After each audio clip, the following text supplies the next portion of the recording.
Assalamualaikum warahmatullahi wabarakatuh. Perkenalkan, nama saya Emilia Agustina Handayani Putri, NIM 2019 A1H025, Prodi Pendidikan Guru Sekolah Dasar di Universitas Muhammadiyah Mataram. Nah, di video kali ini saya akan melakukan percobaan cahaya yang dapat menembus benda bening dan cahaya yang dapat dipantulkan. Langsung saja ke percobaannya ya teman-teman. Bye. Nah, pertama-tama kita akan melakukan percobaan dari sifat cahaya yang dapat menembus benda bening ya teman-teman. Nah, sebelum kita melakukan percobaan dari sifat cahaya yang dapat menembus benda bening, apa sih sifat cahaya yang dapat menembus benda bening? Nah, sifat cahaya yang dapat menembus benda bening itu adalah dimana ada suatu benda yang cahayanya itu dapat menembus karena sifatnya itu bening ya teman-teman. Nah, contohnya itu seperti kaca, ada juga plastik, ada juga botol yang bening dan juga air jernih. Nah, langsung saja kita ke percobaannya. Cus. Nah, pertama-tama kita sediakan bahannya dulu ya teman-teman. Dimana di sini saya menggunakan 1 buah buku dan juga gelas bening ditambah air, 1 senter dan juga 1 piring. Nah, dimana di sini langsung saja kita melakukan percobaannya teman-teman. Nah, di sini saya menggunakan percobaannya itu menggunakan 1 gelas bening ditambah dengan air dan juga satu buah senter ya teman-teman. Nah, coba teman perhatikan temboknya dan juga gelas yang berisi air yang jernih. Nah, pertama-tama saya akan kasih gelas yang berisi air ini cahaya dari senter. Coba perhatikan. Tuh kan sudah terbukti.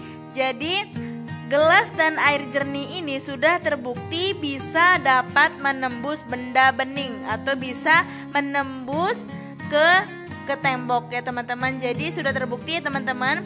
Nah, untuk yang kedua saya menggunakan percobaannya itu menggunakan piring. Nah, piring ya, piring kaca. Coba kita perhatikan. Nah di sini saya sudah melakukan percobaan. Coba perhatikan di temboknya. Kan sudah terbukti ya teman-teman. Jadi piring ini juga termasuk dari sifat atau contoh dari sifat cahaya yang dapat menembus benda bening ya teman-teman. Nah, sudah terbukti.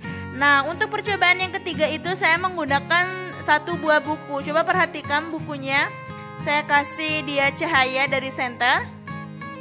Nah, sudah terbukti. Jadi cahayanya itu tidak dapat menembus benda dari buku. Jadi buku ini bukan termasuk dari contoh dari sifat cahaya yang menembus benda bening. Terima kasih. Nah, percobaan yang kedua itu kita akan melakukan percobaan dari sifat cahaya yang dapat dipantulkan ya teman-teman. Nah, sebelum kita langsung ke percobaannya, saya jelaskan dulu apa sih sifat cahaya yang dapat dipantulkan. Nah, sifat cahaya yang dapat dipantulkan itu adalah proses terpancarnya kembali cahaya dari permukaan benda yang terkena cahaya. Nah, langsung saja kita ke percobaannya. Ke percobaan yang kedua itu di sini saya akan melakukan percobaan cahaya yang dapat dipantulkan. Nah, bahan-bahannya yang saya gunakan itu ada 1 senter dan 2 dari cermin ya teman-teman. Nah, langsung saja kita ke percobaannya. Pertama-tama kita akan arahkan cahaya senter ke cermin, ke permukaan cermin. Coba perhatikan. Nah, sudah jelas. Jadi sifat cahaya yang dapat dipantulkan itu cahaya senter ke permukaan cermin itu dapat memantul cahayanya ke satu arah saja ya, di mana ke arah tembok. Nah, percobaan yang kedua itu kita akan menggunakan 2 cermin. Nah, di mana ada cermin A dan juga ada cermin B. Nah, di mana di sini cahaya senter yang akan diarahkan kepada cermin A itu, maka cahayanya itu dapat dipantulkan ke cermin B.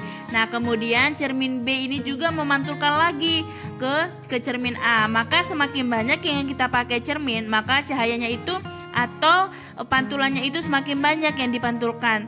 Dimana cermin ini juga adalah benda yang dapat memantulkan cahaya yang paling sempurna ya teman-teman. Dikarenakan cermin ini memiliki permukaan yang halus dan juga licin. Nah, cahaya ini juga dapat dipantulkan dengan arah yang sejajar seperti percobaan yang pertama itu tadi, dapat menggunakan 1 satu arah saja. Mungkin itu saja yang dapat saya sampaikan. Kurang dan lebihnya saya mohon maaf. Wabillahi taufiq wal hidayah. Wassalamualaikum warahmatullahi wabarakatuh.